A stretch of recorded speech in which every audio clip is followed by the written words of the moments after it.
So, Kevin, you received your second consecutive Emmy nomination for your work on Stranger Things. Um, you know, Suffice it to say, season one of Stranger Things was a bit of a phenomenon. So, when you guys decided to do a second season, what kind of pressure did you put upon yourself? What were your expectations like for it? Well, I think for editing, we just hoped that we were going to get good stories that we could tell in a meaningful way. I mean, I think most of the pressure was on the Duffer brothers, of course, to come up and better the story. And what they did was come up with a story that's 10 times bigger than it was before. So, I mean, all we could do is wait and see what the stories were and what we were going to get. And we were very happy with what we received. So, you are nominated for the season finale called The Gate. All of the episodes that you could have submitted, what stood out about this one and made you say, okay, this shows off my work and the work of everybody on my team the best? Well, I think the reason I went with The Gate was the finale, and it really was the giant climax of everything we've been building to for 8 other episodes. And I felt proud of how we were able to keep all storylines going and mesh them all together.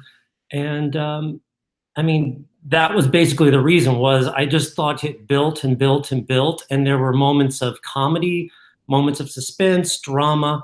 It got to show off little bit of everything, I thought, and we didn't lose the audience with it. We kept the story grounded, and it doesn't have as many flashy edits as maybe I had in episode 5, where we went into Eleven's mother's mind.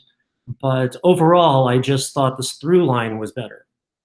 I want to ask you about a couple of things you brought up. First of all, meshing all the storylines together. You've got a ton of characters in this show. You got the kids, you got the adults, you got the government agents, and they're all kind of off on their own, and then they got to come together in certain parts. So, can you talk a bit about how you're able to mesh all those storylines together? I guess you start with the script. Sure. I mean, the script is outlined that way. I mean, they build the scenes and they tell us when we're going to cut back and forth. However, sometimes when you get a scene that's weighted more and it ends up being a longer scene, you may cut away from it earlier, check in on the other storyline of, let's say, the teens headed to the hole to go into the tunnels, and then come back to what Eleven and Hopper are doing. You start intercutting more, or deciding where you're going to intercut. And I mean, we tried to stay basically with how the script had outlined everything. And we made a few adjustments every now and then. But it was mostly just making sure that scenes didn't time out too long so you didn't feel like you were dragging with one storyline and being shortchanged with another. Mhm. You mentioned, blending comedy and drama, and the show itself sort of defies genre in a lot of ways because I mean, it's science fiction, it's fantasy, but there's also a human element to it. There is comedy in it as well. So editorially, is it a challenge to um, go scene by scene and edit it in a way that works for whatever style of genre you're working in, and then make it into a cohesive whole?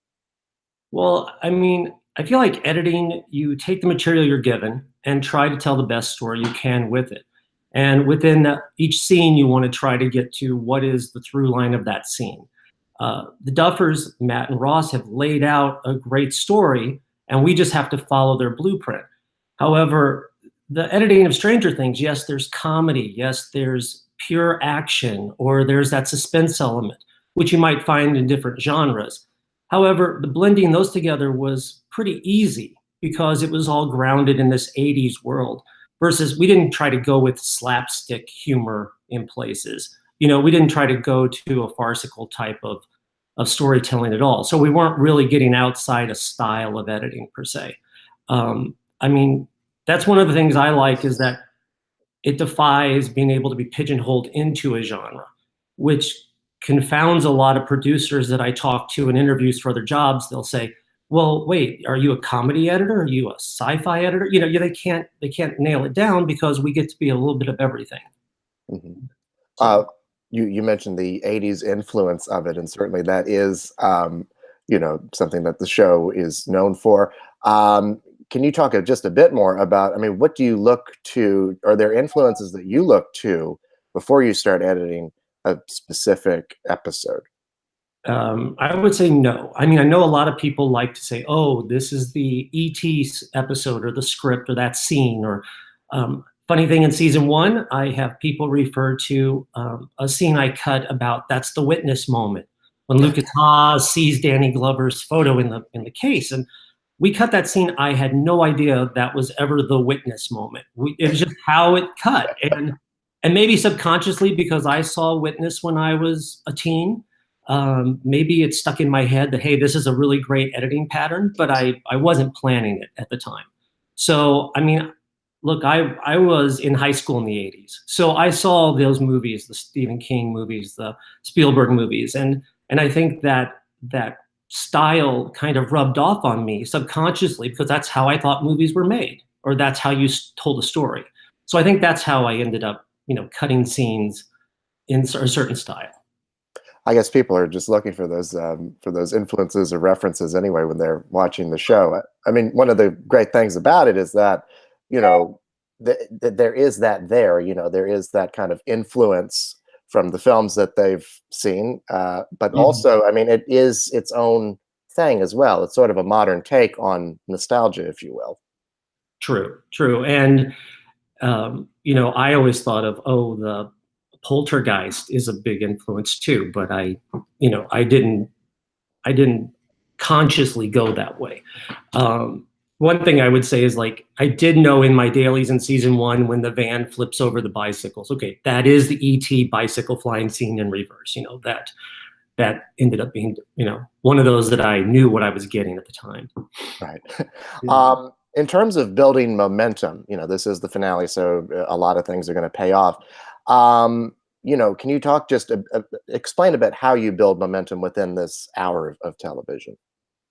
Well, for this scene, I mean, for this episode, we always got scenes out of order. So it wasn't like we could just build it as we went. We had to cut the scene how we felt the scene was going to work best and tell that story within that moment. And then piece them all together. And by the time we had finished production of that episode, see where we were at, play it as one whole unit, and then tweak it. But you don't want to ever. I mean, if you notice at the beginning of the scene, or the episode, it starts out slow. It's everyone at the house gathering forces, deciding they're going to go on this mission, and then it starts to move. Of course, it begins with this comedic moment with Mrs. Wheeler and Billy at the door, and him trying to seduce Mike's mother, basically, when she comes out of the bathtub. But that's like the last comedic moment per se, and then we start heading off. And so every scene starts to get a little bit faster, a little bit faster. It's not where it's action packed like a Marvel movie where it's going to be nonstop, everyone's flying around shooting things. But I think we're trying to build a sense of dread that at any moment one of these characters could die because you just saw it happen in the previous episode. So, I mean, you hope it doesn't, but that has to be hovering there. And so, but you want to keep the audience engaged, and you build and you build. The hard thing about episode 9 was the entire rift scene at the end when Eleven and Hopper are down in the cage fighting the rift and the demo dogs. That didn't exist. That was all blue screen. So we had them come down on the cage in front of a giant blue screen and then have to imagine what those pieces are. I had storyboards I'd been given by the visual effects department. So my assistant, Kat Naranjo, who's the best assistant out there, and I'll never find a better one, but she's awesome. She was able to bring the storyboards in, and then we started putting them around the scene. So you would cut to a reaction, might be on the storyboard, or I would build in a still of a demo dog in the background jumping at the cage so we could get the pacing right. Really, episode 9 was all about pacing and knowing when to mix it up and when to leave the scene and get back to the other scene. Um, I mean, and then there's always the chances you have to avoid the melodrama of when Hopper finds Dr. Owen in the stairwell. You want to, tell the story, have the emotion, but keep going. And basically, I mean, it's a lot of feel, and you hope you get it right with your editor's cut. But then you have time to work on it because the directors, who are the duffers, come in and start doing their pass, and they'll say, okay, I need to see a better reaction here, or now let's cut away sooner. Because as an editor, you give them everything. Sorry about my Oh no, you're fine. Don't worry. but you try to give them the whole story as scripted, and then you work down from that. So invariably, the first cut or first pass is much more bloated or full of other things that won't ever see the light of day because they've been trimmed out eventually. But that's editing. So we, everybody works on it, and then the duffers continue because they're the producers, and we keep going till it's right. Luckily, on the season finale, we had the visual effects department in-house. So we would turn scenes and sections and sequences over to them, and they were able to see what we wanted right away and start working on temp effects to hand back to us so we could help, inform how we were going to cut the scene or the sequence. I have to wonder, I mean, when you guys started working on this, little 80s throwback about a bunch of kids and a child with supernatural powers, were you surprised by the awards success of this show? I mean, 30 nominations in 2 years, and so I mean, did that take you guys by surprise? Completely by surprise. I mean, the awards, yes, completely, but just the cult phenomenon of the whole show. I mean, we worked on this, and it was a labor of love. We loved it. I was very proud of what I did, how I worked. I mean, the whole editing crew, the whole post-production, we were all very excited about what we had. However, we've all worked on shows that, we think are awesome shows, and then no one watches. Like I've done *Halt and Catch Fire*, and no one knows that show, sadly, and it was a great show. But you don't go into it reading the script and going, oh, this is going to win awards or anything like that. You just want to tell the best story. And I mean, the way the audience responded to it was something I've never experienced in my life. So, yeah. And you guys